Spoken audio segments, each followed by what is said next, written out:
রাজধানীর আগারগাঁওয়ে নির্বাচন কমিশনের সঙ্গে বৈঠকে বসছে জামায়াতের প্রতিনিধি দল।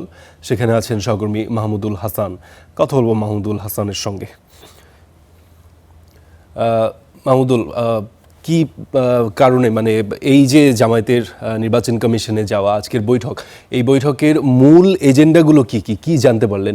কিছুদিন আগে একজন এমপি প্রার্থীকে নিয়ে বিভিন্ন ধরনের কথাবার্তা এবং জামায়াত নির্বাচন কমিশনে সেটি পাঠিয়েছেন, যদিও নির্বাচন কমিশন বলেছে এটি আসলে জামায়াত বলতে পারে না।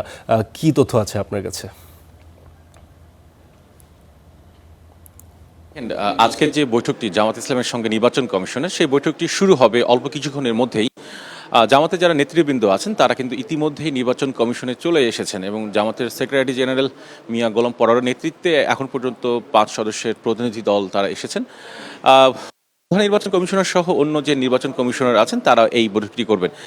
বিস্তারিত এখন পর্যন্ত ওভাবে জানতে পারিনি যে কি বিষয়ে বৈঠক হবে, তবে এইটুকু বলতে পারি কয়েকটি বিষয় কিন্তু থেকে গেছে। তার মধ্যে বলা যেতে পারে যে একটি বিষয় আইন, আপনি নিশ্চয়ই জানেন যে আইন সংশোধনের যে প্রস্তাব সেটি চূড়ান্ত করেছে নির্বাচন কমিশন। সেখানে নির্বাচন কমিশন সিদ্ধান্ত নিয়েছে যে এমপিভুক্ত শিক্ষকরা তারা নির্বাচন করতে পারবে না। যদিও এই বিষয়টি গতকালকে জামাত ইসলামী এটি প্রতিবাদ করেছে তাদের যে সংবাদ সম্মেলন, সেই সংবাদ সম্মেলনে, এবং সেই বিষয়টি নিয়ে কিন্তু আজকে আলোচনা হবে, বিশেষ করে আইন বিধিমালা নিয়ে।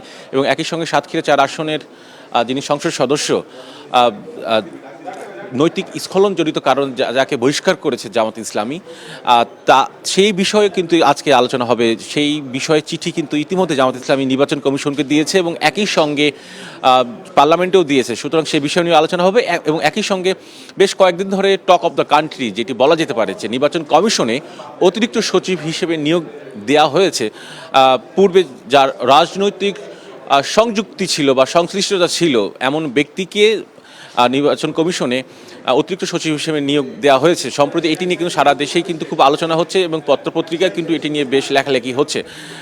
জামাত ইসলামী সেইটি বিষয় নিয়েও কিন্তু আলোচনা করবে বলে আমরা এখন পর্যন্ত জানতে পারছি। মূলত 3টি বিষয়: সাতক্ষীরা 4 আসন, অতিরিক্ত নির্বাচন কমিশনে অতিরিক্ত সচিব নিয়োগ এবং একই সঙ্গে আইন ও বিধিমালা, অর্থাৎ স্থানীয় সরকার যে নির্বাচন হতে যাচ্ছে সামনে, সেই নির্বাচনের আইন ও বিধিমালা নিয়েও কিন্তু আজকের এই বৈঠকে আলোচনা হবে। তবে বৈঠকটি শুরু হয়ে গেছে এবং বৈঠক শেষে আরও বিস্তারিত জানিয়ে দিতে পারবো ফারদিন। ধন্যবাদ মাহমুদুল আপনাকে। আপনি নিশ্চয়ই এখনও যেহেতু বৈঠক শুরু হয়নি, আপনি পর্যবেক্ষণ করছেন, পরবর্তীতে নিশ্চয়ই আপডেট আপনি জানাবেন। ধন্যবাদ আপনাকে।